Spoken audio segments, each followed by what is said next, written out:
All right, let's get this show started! Returning this weekend at UFC 313, RAFAEL Fiziev believes it's a miracle he has managed to land himself a rematch with Justin Gaethje so soon after their first fight, claiming he is not deserving to stand opposite Gaethje already again. Speaking on the Ariel Helwani show, Fiziev expressed gratitude towards Justin for fighting him at UFC 313 and claimed he'd like to shake his opponent's hand for giving him the opportunity to avenge his previous loss. Look, this is stars of the stars in this game. Yes. And fight with these guys for me is like I wanna go and shake the hands of Justin to saying like, bro, you give me this chance again, man. Oh, I'm not deserving, and you give me this chance. Yeah, I know the situation. You have a full camp. You wanna fight. You know, you don't wanna pull out from this card. And but still, you know, for me, it's like I want to shake his hand and I think, bro, you give me this chance again, man. Wow, thank you so much. Justin Gaethje says he would be willing to train FBI agents. In a teleconference with the FBI's 55 field offices on Wednesday, new FBI Director Kash Patel said he wants the FBI and UFC to form a relationship that would lead to programs to enhance fitness among the agents, and Justin Gaethje is down to help Patel achieve that goal. Speaking to TMZ Sports, Gaethje said, "I would love to be a part of any of that. I love representing this country. I can't wait to fly this flag and walk into the octagon. It's been a while since I've been proud to be an American, and we're back there. I'm excited to represent this country. Anytime anybody at that position needs my help, I'm more than willing.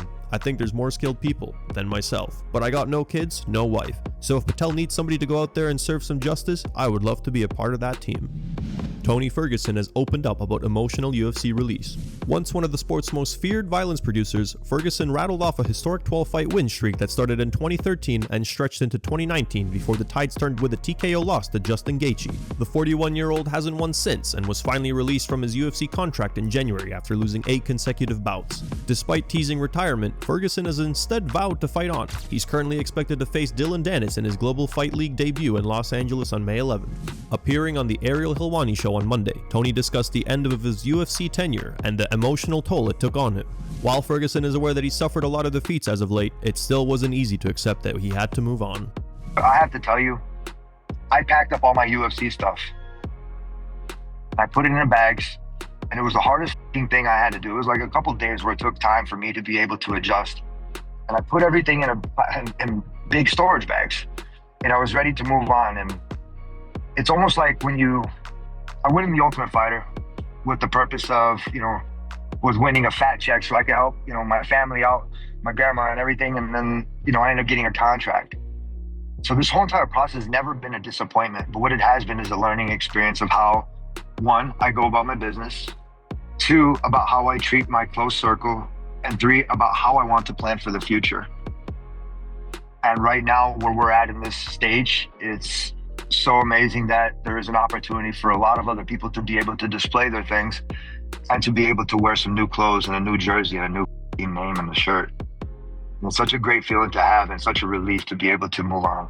And in a recent video posted on his YouTube channel, former UFC welterweight champion Leon Edwards revealed he wanted to step in as replacement for SHAVKAT RAHKMONOV and fight Belal Muhammad at UFC 315, but it wouldn't make sense to take him off the London card. Belal will now defend his title against number 4 ranked Jack Della Maddalena. Leon also said the UFC told him the winner of the fight between him and Sean Brady will fight for the title next.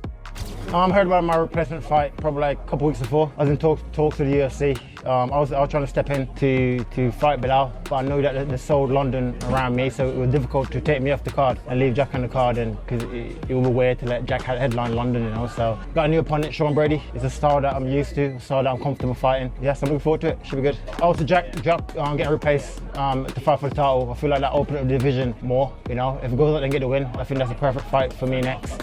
If Belal beats him, then like I said, the rematch is there for me as well. So I spoke to the UFC. They told me that after this win, this is the number 1 contender fight.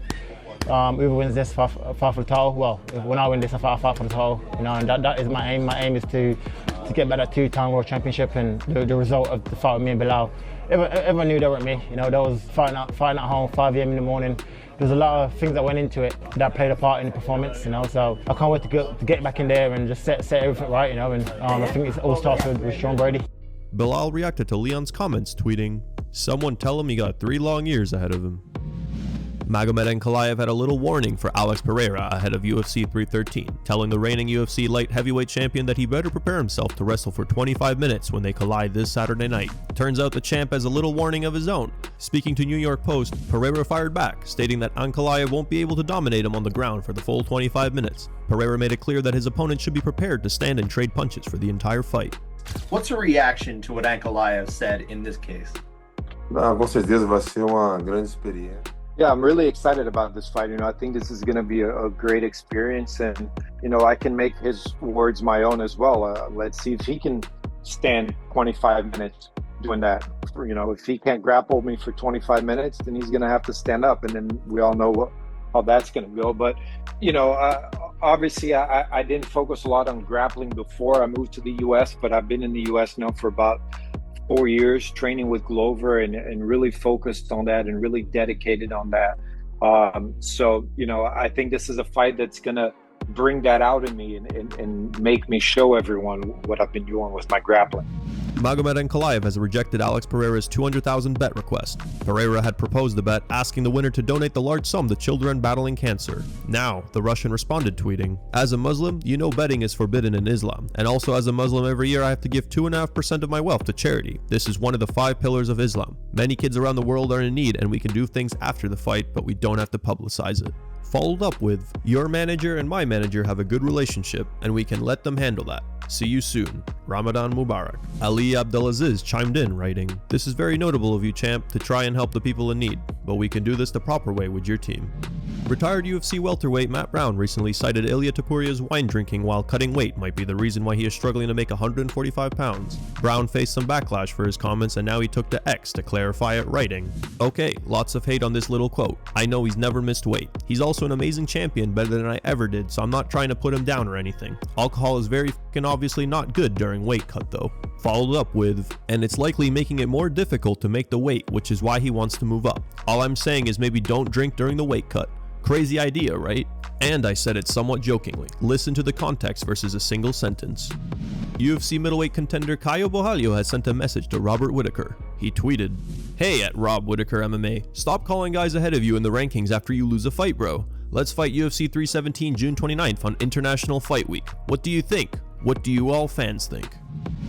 MMA fighter Charlie Deca recently got into a street fight with some guy in a bar. The two start arguing and things escalated very quickly.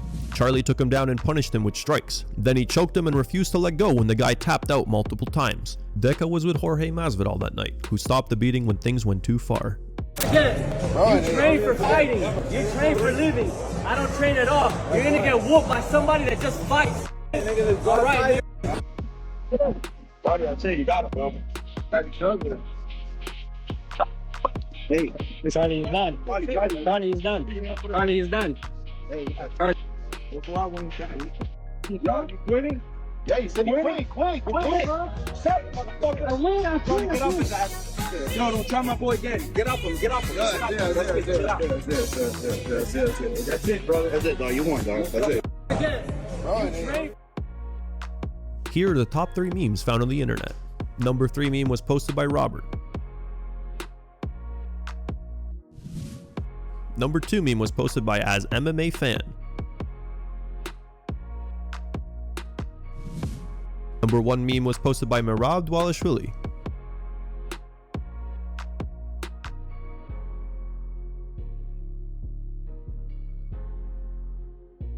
Thanks for watching. If you like the content, smash that like button and don't forget to subscribe to stay in the talk.